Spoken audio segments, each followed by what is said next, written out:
ये आकाशवाणी है। नाटकों के अखिल भारतीय कार्यक्रम में आज प्रस्तुत है नाटक अपना अपना कुरुक्षेत्र। महाभारत का युद्ध हमारे सांस्कृतिक इतिहास का एक महत्वपूर्ण अध्याय है। इस नाटक में लेखक ने अपनी कल्पना का सहारा लेकर महाभारत के प्रसिद्ध पात्रों के माध्यम से इस धर्म युद्ध को देखने और मानवीय संबंधों को नई दृष्टि से टटोलने का प्रयास किया है। इस नाटक को लिखा है युवा असमिया लेखक ऋतुपर्णो दास ने और हिंदी अनुवाद दक्षिणा शर्मा ने किया है। नाटक के निर्देशक हैं विनोद कुमार। तो लीजिए सुनिए नाटक अपना अपना कुरुक्षेत्र।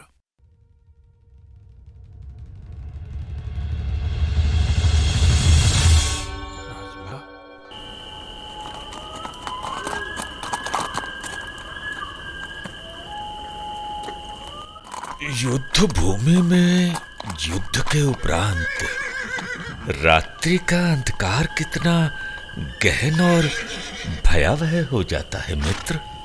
सो तो है। अब तो कुरुक्षेत्र की इस रक्त रंजित धरती पर मृत योद्धाओं के शव भी नहीं बचे हैं। सियारों ने भी आना छोड़ दिया है।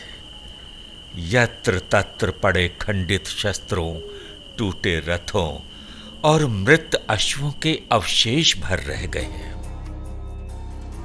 ना दर्प से चमकते वो ललाट रहे, ना अहंकार दीप्त वो मुखमंडल। युद्ध का परिणाम होता ही ऐसा है मित्र। कुछ भी शेष नहीं रहता जिस पर किसी को गर्व हो। जो पराजित हुआ वो धूल धूसरित हो गया और जो विजयी हुआ वो भी कहां जय बोल सका। कहते हैं ये महाभारत का युद्ध है।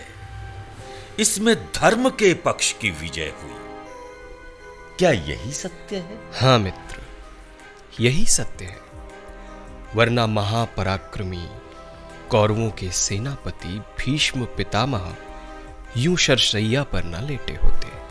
दुर्भाग्य, दुर्भाग्य। अब चारों दिशाओं में पसरे भयावह नीरवता के प्रहरी हैं हम।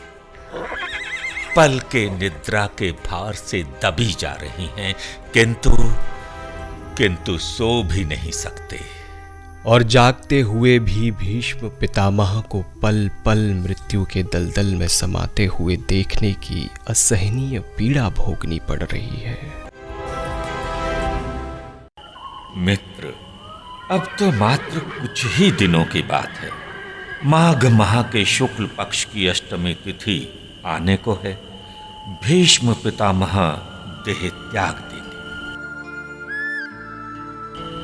कहते हैं जो व्यक्ति सूर्य के उत्तरायण में दिन के उजाले में शुक्ल पक्ष में अपने प्राण त्यागता है, वो व्यक्ति पुनः मृत्यु के इस भंवर जाल में लौटकर नहीं आता है।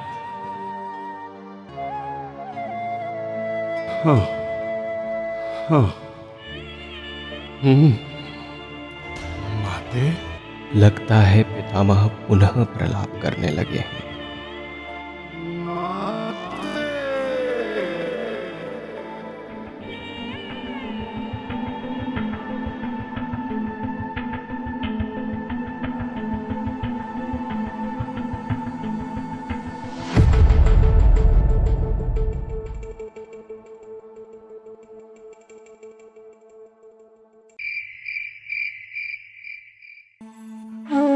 प्रणाम माते। यशस्वी भव। अब कैसा यश माते, कैसा यश। भ्राता से भ्राता के, स्वजन से स्वजन के युद्ध का साक्षी बनने, प्रतिभागी होने के पश्चात भी यश शेष रहेगा। मैं भीष्म, हस्तिनापुर का सेनापति, मृत्यु की प्रतीक्षा में शरशैया पर क्षत विक्षत लेटा हुआ, और आप मुझे यशस्वी होने का आशीर्वाद दे रही हैं। आप गंगा पुत्र हैं, महाराज शांतनु के पुत्र हैं, महर्षि परशुराम के योग्य शिष्य हैं, शास्त्र ज्ञान में परिपक्व, शस्त्र ज्ञान में अद्वितीय। यश तो जीवन पर्यंत आपके संग छाया की भांति ही रहा। यही तो विडंबना है माते, यही तो विडंबना है।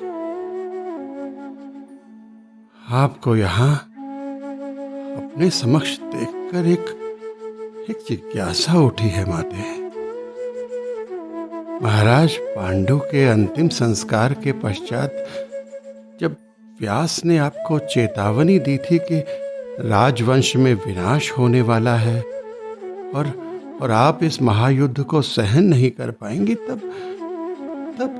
तब आप तो अपनी बहुओं अंबिका और अंबालिका के साथ तपस्या करने के लिए वन में चली गई थी और वहीं से आपने स्वर्गारोहण किया। किंतु आज सहसा इस मध्य रात्रि में कुरुक्षेत्र की रक्त सिंचित रणभूमि में आपका आगमन सदैव साक्षात कोई विशेष प्रयोजन ही होगा। ये सत्य है कि मैं जीवित नहीं हूं, किंतु मृत्यु एक अवस्था भर है। कुछ प्रश्न थे जो अनुत्तरित रह गए थे। आज उन्हीं प्रश्नों के उत्तर मांगने आई हूं। प्रश्न? कैसे प्रश्न? कैसे उत्तर माते? माते, माते, क्या आपको स्मरण भी है आपने मुझे पहली बार कब इस नाम से अलंकृत किया था? जिस दिन आपने पिताश्री महाराजा शांतनु के साथ विवाह किया था, उनकी अर्धांगिनी बनकर आपने हस्तिनापुर के राजप्रासाद में प्रवेश किया था माते। उस दिन मेरे अंतर्मन को एक गहरे अंधकार ने ढांप लिया था। आपको इसका अनुमान था? माते, इस संबोधन से आप हर पल मेरे अंतरतम के अंधकार की गहनता को और बढ़ा देते थे। आपके पिता के जीवन और राजप्रासाद में उनकी आशाओं आकांक्षाओं को मैं पूर्ण करते करते धराशायी हो गई थी। क्या आपने कभी ये अनुभव किया था कि एक साधारण केवट की पुत्री को सहसा हस्तिनापुर जैसे विशाल राज्य का शासन भार संभालने पर कितना संकट आया होगा? आप ठहरे कुलीन राजवंशी, आप लोग शस्त्र विद्या में निपुण हैं, शास्त्रों में भी पारंगत हैं, राजनीति, समाजनीति, अर्थनीति, रणनीति सभी में कुशल हैं। किंतु मैं, मेरे पिता धीवर राज की एक मुट्ठी भर मछलियों को लेकर की गई राजनीति अथवा समाज नीति कितनी व्यवस्थित थी, कितनी सुनियोजित थी। हमारी रणनीति भोग के लिए नहीं, क्षुधा के विरुद्ध होती थी। और मेरे लिए तो अर्थनीति का अर्थ नाव से यात्रियों को नदी के इस किनारे से उस किनारे लाने ले जाने से प्राप्त होने वाली कुछ मुद्राओं का लेखा जोखा भर था, इससे अधिक कुछ भी नहीं। माते, आपने सत्यवती को, मुझ साधारण सी कन्या को इस अबूझ रहस्यों के सागर में लाकर छोड़ दिया, जिसका नाम हस्तिनापुर है। कुछ भी समझ पाती उससे पहले ही राजरानी का मुकुट मेरे शीश पर सुशोभित कर दिया गया। साधारण दृष्टि में यह एक उत्थान था, गौरव का एक उच्च शिखर था। किंतु मेरे लिए था संकटों का उपहार। क्या आप जानते हैं इन समस्त संकटों के मूल में कौन था? कौन माते? आप भीष्म, आप। मैं? हाँ, आप भीष्म पितामह। हस्तिनापुर के वर्तमान दुर्भाग्य के कारणों से आप अपने आप को बड़ी कुशलता से दूर रखने में सफल रहे, किंतु मेरे प्रत्येक दुर्भाग्य का कारण आप ही हैं। इस अपराध से मुक्त नहीं हो सकते आप पितामह, नहीं हो सकते। जब आप युवराज देवव्रत थे तब भी, जब आप पितामह भीष्म बने तब भी।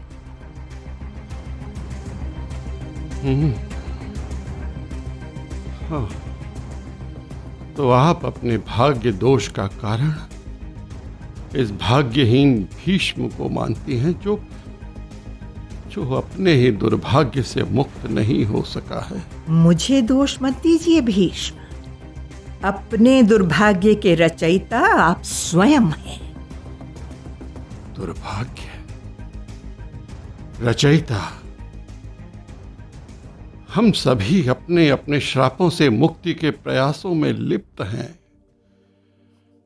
स्वर्गलोक में ब्रह्मा जी के एक श्राप के कारण माता देवी गंगा और पिता महाराज शांतनु को पृथ्वी पर जन्म लेना पड़ा था। ना चाहते हुए भी मैं उसी श्राप के दुर्भाग्य का दंड भोग रहा हूं। चेदी राजा उपरिचर वसु और एक शापित अप्सरा की जैविक पुत्री अद्रिका पहले एक मछली बनकर आती है और उसके उपरांत सत्यवती का आपका ये रूप। माते, कैसा दुर्भाग्य, किसका दुर्भाग्य? सब जानते हुए भी मेरे इस अंतिम समय में ऐसा दोषारोपण। आप इच्छाधारी हैं, जीवन मृत्यु आपके दास हैं। कैसी भारी विडंबना है। जो व्यक्ति दूसरों को मृत्यु के मुख में धकेलने वाला हो, उसे इच्छा मृत्यु का आशीर्वाद प्राप्त है। अवसरवादी और हास्यास्पद प्रतीत नहीं होता। मैं बहुत निढाल हूं, क्लांत हूं राजमाता। साहस जुटाइए भीष्म, कम से कम आज तो साहस जुटाइए। संसार से मुक्ति के पूर्व आत्मलोचन का साहस कीजिए। क्लांति और क्लेश से मुक्ति मिलेगी। क्या आपको उस दिन का प्रसंग याद है जब पहली बार महाराज मुझे ढूंढते हुए हमारी कुटिया पर पहुंचे थे? उस प्रसंग को कैसे भूल सकता हूं राजमाता। मैं भी कहां भूल पाई।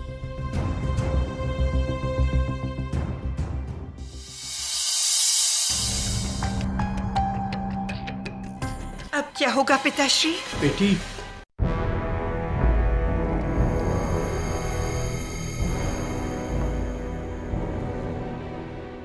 बेटी, मैं भी दुविधा में पड़ गया हूं।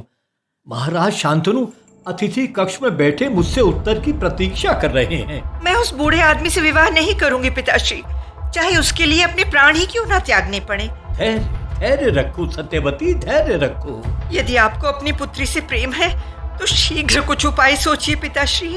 महाराजा शांतनु को भी अपनी संतान से अत्यधिक प्रेम है।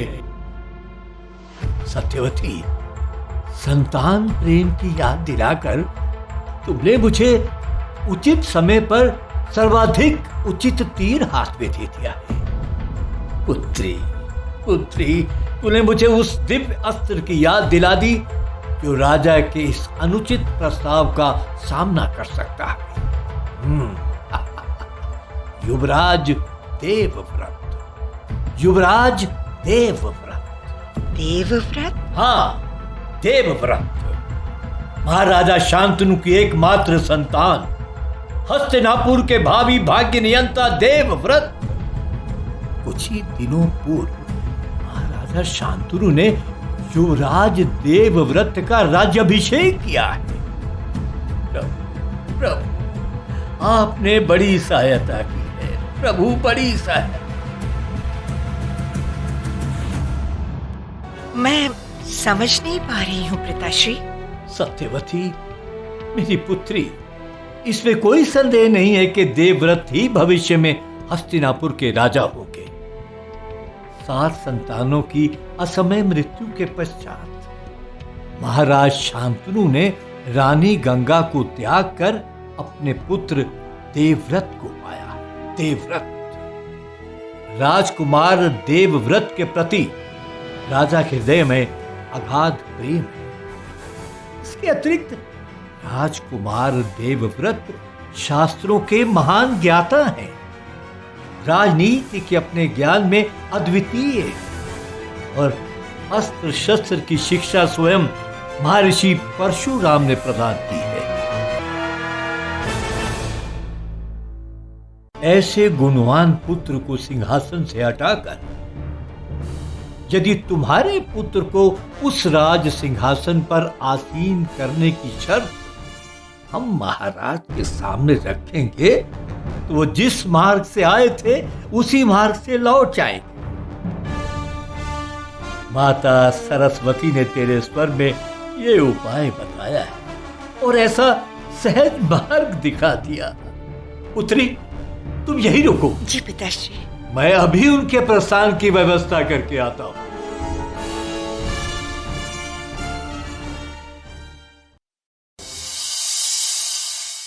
और वास्तव में महाराज शांतनु मेरे पिता के प्रस्ताव का उत्तर देने में असमर्थ होकर लौट गए थे, किंतु वो हमारी क्षणिक प्रसन्नता थी। अगली बार आप स्वयं हमारी कुटिया पर आ पहुंचे थे। बस मुझे जो कहना था वो मैंने महाराज से कह दिया था। हस्तिनापुर के राजाधिराज महाराज शांतनु के सामने शर्त रखने का साहस कैसे हुआ आपको? वो शर्त नहीं, एक प्रार्थना थी युवराज देवव्रत, एक पिता की प्रार्थना। दुस्साहस किया है आपने। युवराज क्षमा करें, यदि मुझसे कोई भूल हुई हो तो। कन्या के पिता होने के नाते मुझे सत्यवती के विवाह की चिंता है और उसके भविष्य की भी। हमारा सौभाग्य है कि हस्तिनापुर के नृपति महाराज शांतनु ने मेरे जैसे साधारण केवट की पुत्री से विवाह करने का आग्रह किया है और महाराज ने स्वयं युवराज देवव्रत को विवाह का प्रस्ताव रखने के लिए भेजा है। धीवर राज, मुझे महाराज ने नहीं भेजा है, अपितु मैं स्वयं ही सब कुछ अनुमान लगा कर यहाँ आया हूँ। क्या आपके निर्णय में कोई परिवर्तन हुआ है या आपने मेरे पिता महाराज शांतनु से जो कहा वही अंतिम निर्णय है? अंतिम निर्णय नहीं युवराज, एक पिता का अंतिम अनुरोध कहिए। महाराज शांतनु से सत्यवती का विवाह हो और उनकी संतान ही राज सिंहासन पर बैठे, यह स्वप्न क्या एक पिता के लिए अपराध है युवराज देवव्रत? आप भली भांति जानते हैं धीवर राज, महाराज ने मुझे हस्तिनापुर का भावी नरेश घोषित किया है। आपका राज्य अभिषेक भी बड़ी धूमधाम से संपन्न हो चुका है। मुझे ज्ञात है युवराज, आप हस्तिनापुर के अगले राजा होंगे, उसके बाद आपका पुत्र अगला राजा होगा। ये राजवंशी परंपरा है। इसके पश्चात भी निर्णय आपको लेना है युवराज। यदि आप अपने पिताश्री का विवाह मेरी पुत्री से करने में इच्छुक हैं तो विवाह न होने पर महाराज शांतनु राजकार्य से और अधिक विमुख हो जाएंगे और ये हस्तिनापुर के अनुकूल नहीं है। धीवर राज, जी जी जी जी, यदि ये आपका अंतिम निर्णय या अनुरोध है तो मैं देवव्रत स्वर्गलोक, मृत्युलोक और पाताल लोक के सभी देवता, मनुष्य, किन्नर, नाग नागिन, सभी प्रकार के जीव सूर्य, चंद्रमा, समस्त तारामंडल, वायु, जल, भूमि, उत्तर, दक्षिण, पूर्व, पश्चिम सभी दिशाओं को साक्षी मानकर आज घोषणा करता हूं कि मैं कभी भी सिंहासन पर नहीं बैठूंगा, कभी भी राजा नहीं बनूंगा और सदैव ब्रह्मचर्य का पालन करूंगा। मैं देवव्रत ये भी शपथ लेता हूं कि मैं अपना शेष जीवन हस्तिनापुर के सिंहासन की रक्षा और सम्मान के लिए समर्पित कर दूंगा। ये मेरी प्रतिज्ञा है।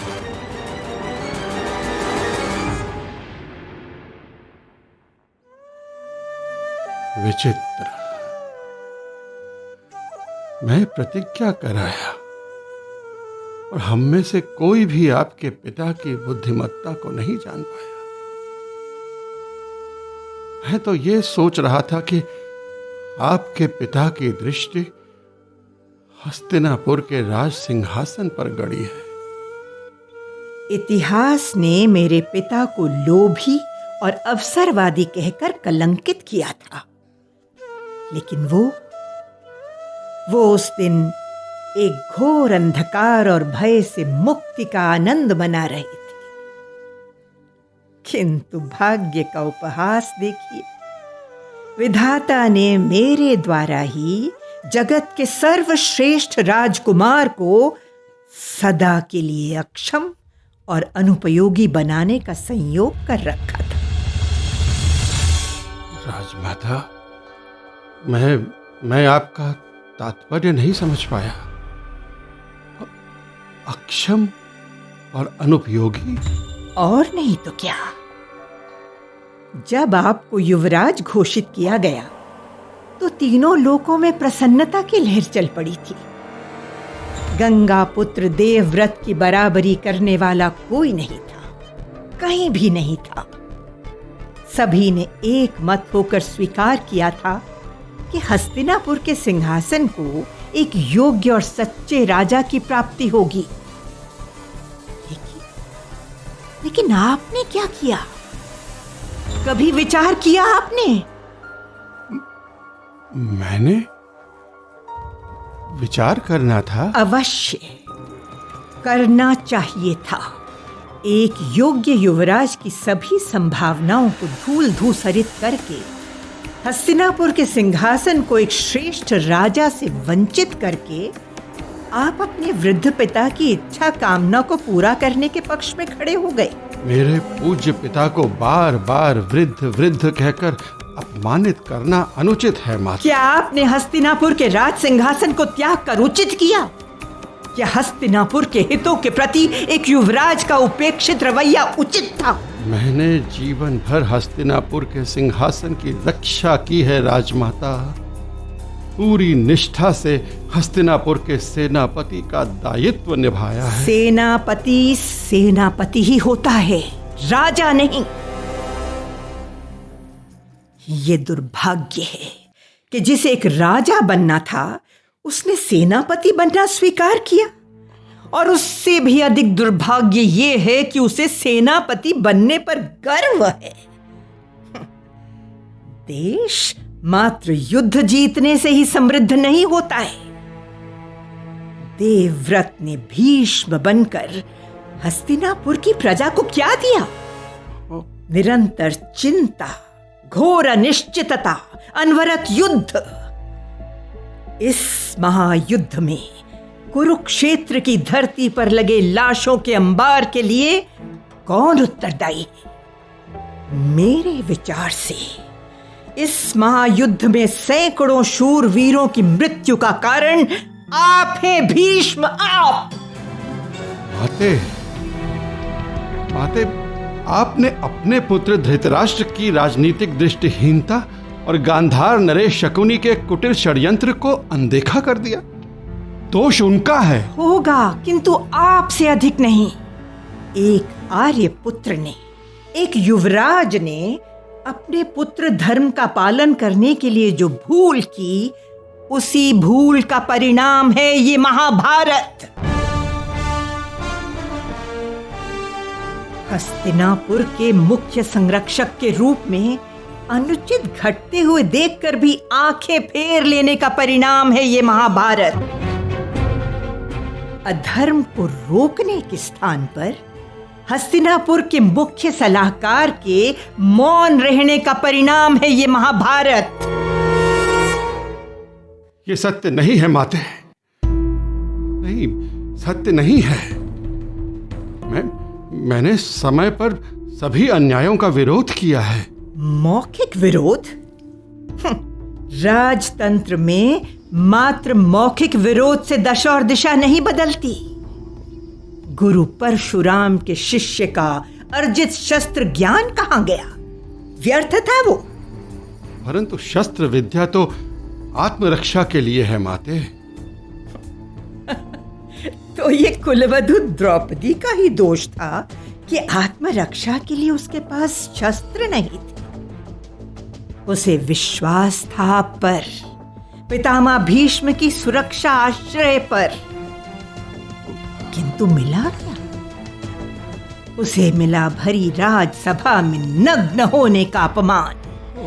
जब दुशासन द्रौपदी के केश पकड़कर घसीट रहा था, जब दुर्योधन उसे अपनी जंघा पर बैठने के लिए बोलकर अट्टहास कर रहा था, उस समय आपने एक बार अपनी तलवार निकाल ली होती शांतनु नंदन, एक बार। हस्तिनापुर की भाग्य रेखा को तब एक अलग मार्ग अपनाने के लिए विवश होना पड़ता। राजा धृतराष्ट्र भी तब मौन थे माता। मैं आपसे आपकी बात कर रही हूं भीष्म। अन्य किसी व्यक्ति की भूल से आपकी भूल को आंकने नहीं आई हूं।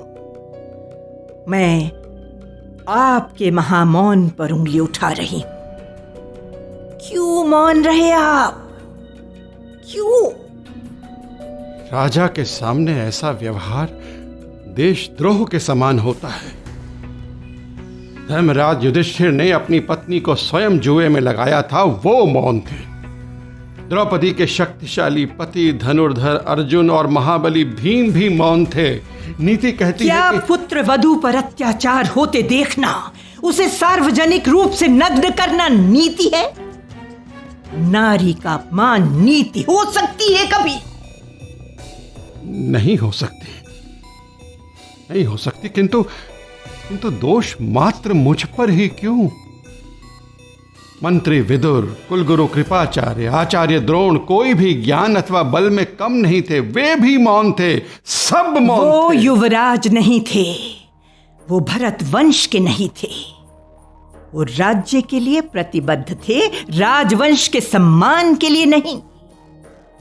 वो हस्तिनापुर के राजकोष से पारिश्रमिक पाने वाले सेवक थे। आचार्य, गुरु, मंत्री ये सब उपाधियां हैं, अधिकार नहीं। आप राजा के पुत्र हैं। अपने वंश और राज्य की गौरव की रक्षा और सम्मान का दायित्व और कर्तव्य आपका है, उनका नहीं।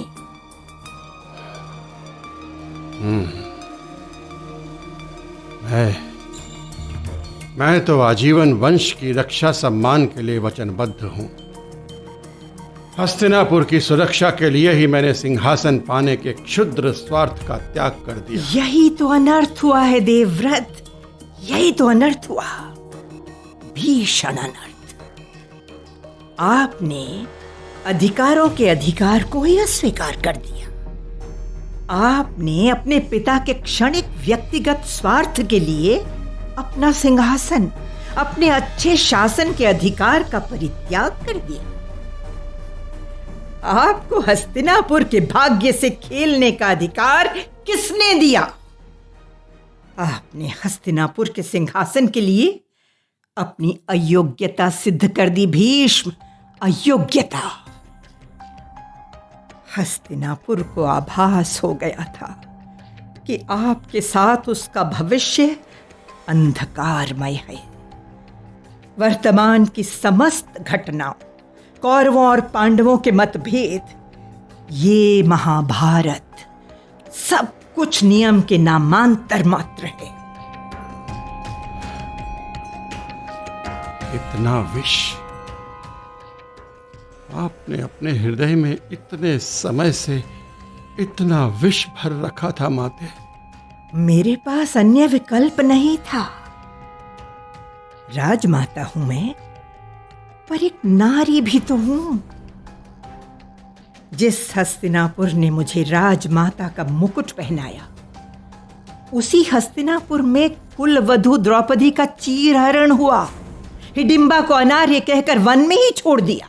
विदुर को दासी पुत्र होने का दंड भोगना पड़ा। आपने अंबा का अपहरण किया और नैतिकता का सारा ज्ञान होने के पश्चात भी उससे विवाह करने से अस्वीकार कर दिया। वही अंबा आपकी वर्तमान अवस्था का, आपकी मृत्यु का कारण बनने जा रही है। युधिष्ठिर द्वारा अश्वत्थामा के मारे जाने की मिथ्या घोषणा भूल है, और फूलों से भी कोमल अभिमन्यु का चक्रव्यूह में अन्यायपूर्वक वध नीति है। सबसे शक्तिशाली होने, सबसे श्रेष्ठ होने के पश्चात भी आपने इन सभी अन्याय अनियमितताओं का खुलकर विरोध क्यों नहीं किया? आपने एक बार भी सिद्धांत के लिए, उचित कर्तव्य के लिए अपनी तलवार क्यों नहीं उठाई? क्यों भीष्म? संभवतः राजनीति माते। राजनीति सदैव राजा के पक्ष और हित में होती है, होनी चाहिए। संभवतः आपका दोषारोपण सही है माते, किंतु वो आपका दृष्टिकोण है। एक राजा का पुत्र होना कितना पीड़ादायक होता है, ये आप नहीं समझ सकती माते। ये सत्य है कि दुर्योधन अहंकारी था, किंतु ये भी सत्य है कि हस्तिनापुर के राज सिंहासन पर उसका अधिकार था। दूसरी ओर इस भारत भूमि में योग्यता का इतिहास महाराजा भरत से आरंभ होता है। मैंने इतिहास द्वारा बनाए गए मार्ग का अनुसरण किया था। राजा के पास अपना कोई मार्ग नहीं होता। इतिहास के प्रकाश में देखा जा सकने वाला जो मार्ग है वही सत्य है। समय उसी स्थापित सत्य के पथ पर चलता है।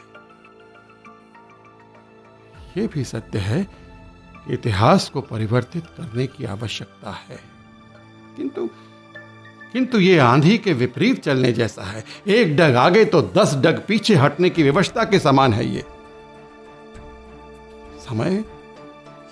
समय किसी की भी प्रतीक्षा नहीं करता। मैं अब तक हस्तिनापुर के भाग्य को निखारने, संवारने, इसके सिंहासन की सुरक्षा में लीन रहा।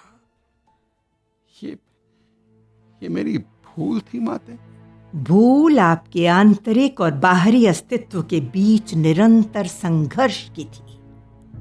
आप अपनी दोनों स्थितियों को लेकर अस्थिर रहे, अनिश्चित रहे।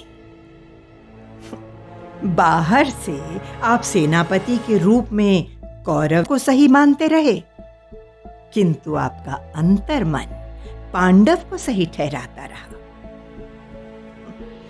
ये तो वैसा ही हुआ कि आपने जीवन भर पारिश्रमिक तो कौरवों से लिया, किंतु समर्थन पांडवों का किया।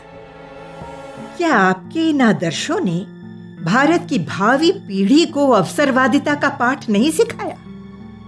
एक ही समय में पक्ष और विपक्ष दोनों से सम्मान की प्रवृत्ति अवसरवादिता नहीं तो और क्या है? अवसरवादी और ये भीष्म? अपने आप का विश्लेषण करके देखिए भीष्म।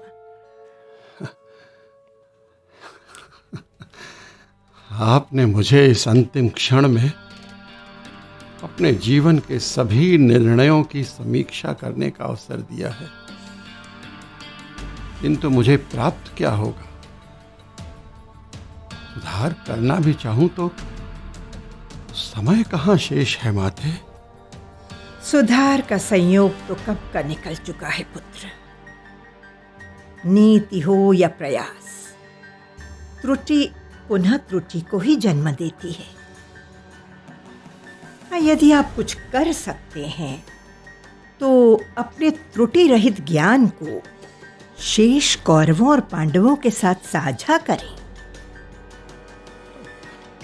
अब शेष ही क्या है? सत्य शेष है, अंधकार के स्थान पर प्रकाश शेष है, नए युग का आह्वान शेष है। पुनः महाभारत ना हो, उसका दर्शन शेष है, उसका ज्ञान शेष है। महाकाल के काल चक्र से भारतवर्ष के नए सूर्य का उदय हो रहा है भीष्म, उसकी किरणें जगमगा रही हैं। संभवतः पृथ्वीलोक में न्याय स्थापित हो जाएगा। एक जिज्ञासा है माते, कृपया समाधान करें।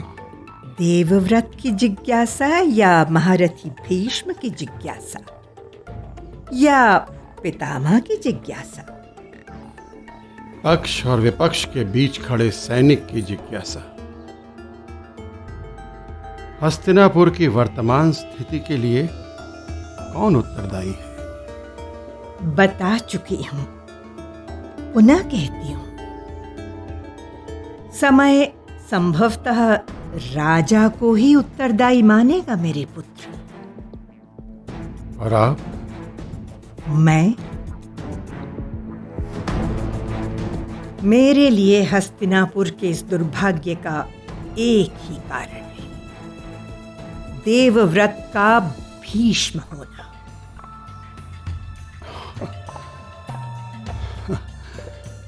तो मुझे आपके इस तिरस्कार के साथ ही जाना होगा। महाराज धृतराष्ट्र का अंधपुत्र प्रेम, गांधार नरेश शकुनी का प्रतिशोध रूपी कुटिल कौशल और देवकी नंदन श्री कृष्ण का माया चक्र कुछ भी नहीं, कुछ भी नहीं। सभी को मुक्त कर दिया आपने। आज हस्तिनापुर की राजमाता का राजदंड मात्र इस भीष्म के लिए गरज रहा है। हे मां गंगा, हे मां, क्या आप सुन रही हैं? सुन रही हैं आप? आपका पुत्र देवव्रत कारण है हस्तिनापुर के विनाश का। एकमात्र कारण मैं भीष्म,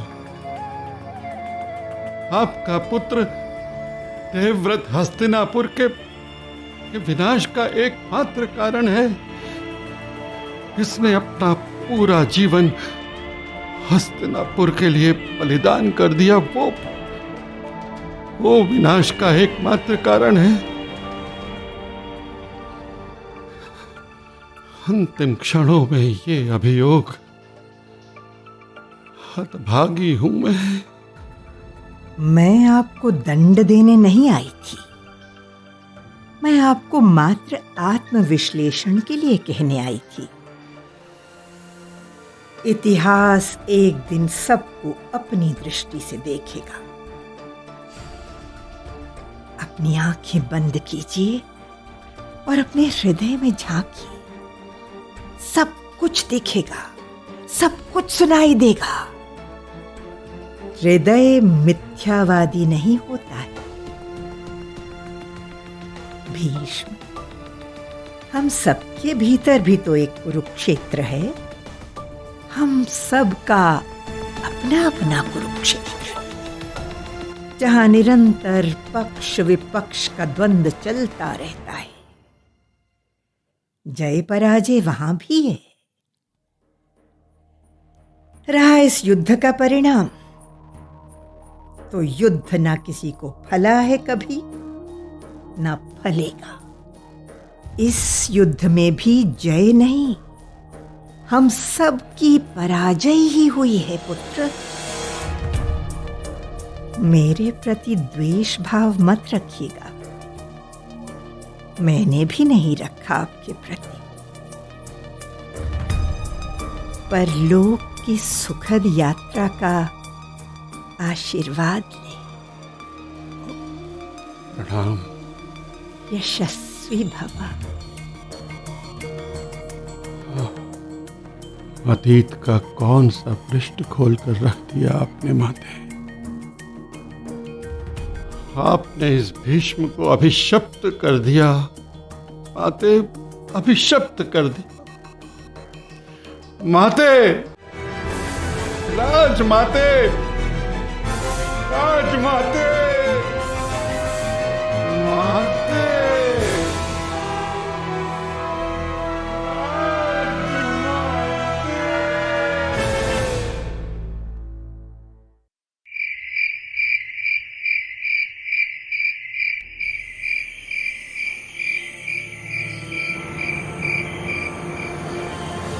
पितामह अब भी कोई स्वप्न देख रहे हैं? उनके नेत्रों से अश्रु प्रवाहित हो रहे हैं क्या?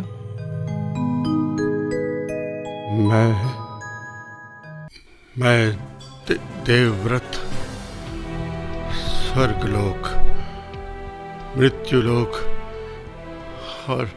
और पाताल लोक के सभी देवता, मनुष्य, किन्नर, नाग, नागिन, सभी प्रकार के जीवगण, सूर्य, चंद्रमा, समस्त तारामंडल,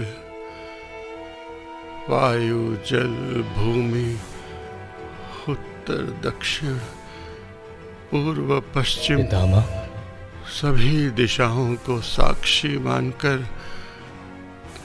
आज घोषणा करता हूं कि मैं कभी भी सिंहासन पर नहीं बैठूंगा, पितामह। कभी भी राजा नहीं बनूंगा और सदैव ब्रह्मचर्य का पालन करूंगा। मैं देवव्रत ये भी शपथ लेता हूं पितामह, कि मैं अपना शेष जीवन हस्तिनापुर के सिंहासन की रक्षा एवं सुरक्षा के लिए समर्पित कर दूंगा। ये मेरी प्रतिज्ञा है। ये मेरी प्रतिज्ञा है। ये मेरी प्रतिज्ञा है।